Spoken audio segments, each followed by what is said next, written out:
Nouvel exercice de l'armée française. Exercice très musclé.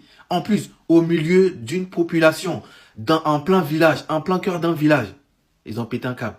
Les Françaises fait régulièrement des exercices grandeur nature. Exemple, toute la semaine, 600 militaires ont investi le village de Plumelec, c'est dans le Morbihan, pour faire des exercices dits en terrain libre, avec des rafales, des blindés et des soldats dans les rues. Simon Crémer. Scène de guerre dans les rues de Plumelec. 600 militaires et 120 véhicules déployés. Plusieurs jours cette semaine pour un exercice grandeur nature de l'armée, sur terre, mais aussi dans l'eau. Un entraînement millimétré, une répétition générale. L'objectif de l'exercice est d'entraîner nos soldats, de les placer dans des conditions d'un conflit de haute intensité, ce qu'on appelle un conflit de haute intensité, c'est-à-dire face à un ennemi qui est robuste et qui est équipé de capacités militaires sensiblement similaires aux nôtres. Cachés dans le décor, les militaires sont partout.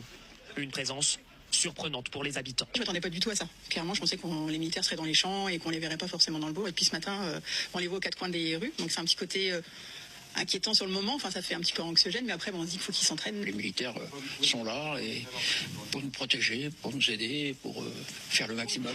Avec cet exercice, l'armée française veut montrer qu'elle est prête face aux menaces venues de l'extérieur. Plumelec, les Plumelecquois qui ont aidé l'armée française à s'exercer. Exercice musclé, ils ont dit. Ah bah, si je rentre dans le fond pour démonter leurs exercices, on va y passer la nuit, mais il n'y a pas de souci. Déjà, moi je pense que le but premier de cet exercice, c'est d'encore apporter plus d'anxiété, plus de peur, plus de panique à la population française. Et faire un reportage sur une chaîne nationale. C'est pour voilà, diffuser ça partout en France. Pour que ceux qui ont vécu ça, qui ont eu peur, ils donnent leurs avis. C'est n'importe quoi ça. Vous voulez affronter la Russie, allez-y franco. Vous n'avez pas besoin forcément de l'opinion publique pour y aller. Vous n'aurez jamais cette opinion publique. Allez faire peur comme ça, tirer en plein village. Et j'espère qu'il n'y a pas d'enfants dans ce village. J'espère qu'il n'y a pas d'enfants ou qu'ils ont fait une annonce pour dire sortez tous les enfants du village tel jour. C'était ce vendredi.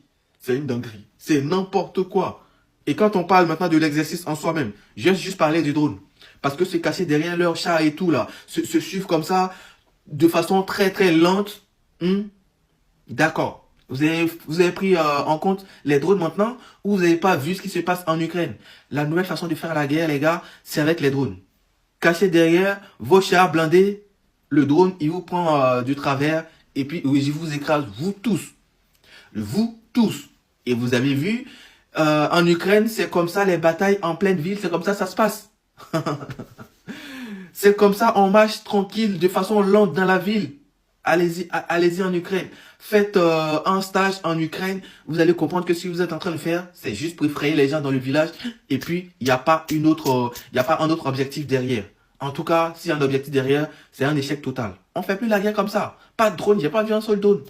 Pour vous protéger déjà. Et même si vous avez un drone pour vous protéger, le premier drone, il vient, il le descend et vous êtes mort.